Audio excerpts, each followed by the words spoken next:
stuff our way. A little bit of rain. And yeah, some of it heavy at times, but compared to what the rest of the country has experienced with this system, we definitely got the better end of the deal. So just a little bit of rain tomorrow night, which should leave us dry for the Palmetto, both Bowl and Tailgate. There you can see the morning forecast, upper 40s to upper 50s. So honestly, just your standard fall apparel, whatever you wore. If you were out and about this morning, it's probably going to work tomorrow too, and plan for temperatures to be in the 60s by kickoff time at noon in Columbia. Highs likely reaching the middle and upper 60s down in Columbia. High temperatures across the area today were in the middle and upper 50s farther east toward the foothills, and areas like Spartanburg, Newberry, Rutherfordton, the surprising cold spot of the day, reaching 55. The hot spot, Toccoa, Georgia, sitting at 68 for their high temperature.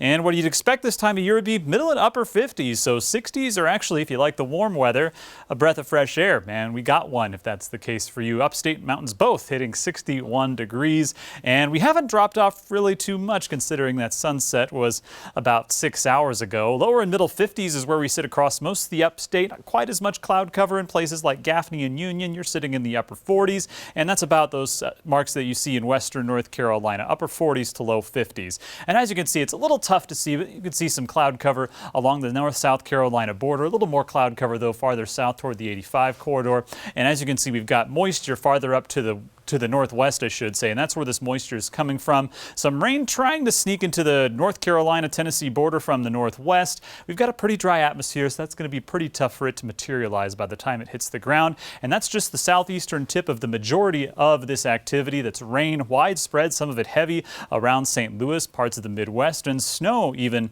on the north side of that system, parts of Minnesota, northern Iowa. And that system's tracking east, and the question is for some of these football games tomorrow, if they'll be victims to some of the rain and possibly some snow or sleet or whatever happens with that system for those rivalry football games tomorrow. So we'll have to wait and see how that is. And the parent low of this system, it's located around the Four Corners region. You can see that counterclockwise flow. Some snow still happening over Colorado and Wyoming and parts of western Nebraska. But it's that system that's going to not only deliver us some rain tomorrow night, but also even some mountain snow on the backside of that system. Some leftover moisture around the Great Lakes. We'll time it out for you right now. As you can see, Saturday, definitely not the sunniest here in the western Carolinas, but bits and pieces of sun are certainly possible throughout the day. Notice we're still mostly dry at that point. A few showers possible by the end of the day in western North Carolina, but as you can see, this system's going to take a while for the majority of it to get here. So 11 p.m., rain moving into the mountains, and then after midnight moves into the upstate. Early Sunday morning, 6 a.m.,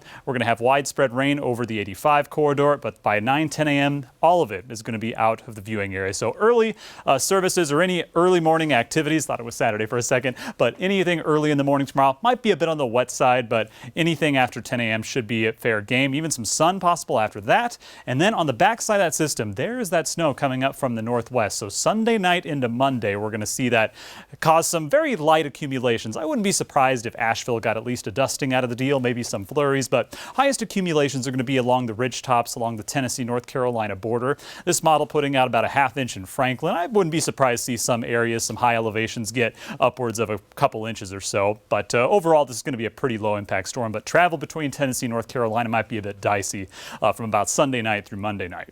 Not tonight, though. Just mainly cloudy, very mild. 48 degrees for your low temperature in the upstate, 44 for you in the mountains, and looking like another great day. Just not the best looking. 60 and 58 your afternoon high temperatures for the area on Saturday. And look at that 7-day forecast. Notice Monday, while the mountains get their snow showers, upstate maybe a bit breezy and a mix of clouds, sunshine, and a bit cooler. Highs only in the 50s, and then we'll see that snow move out of the mountains, I should say, on Saturday. Or I should say, should be moving out of the area on Monday.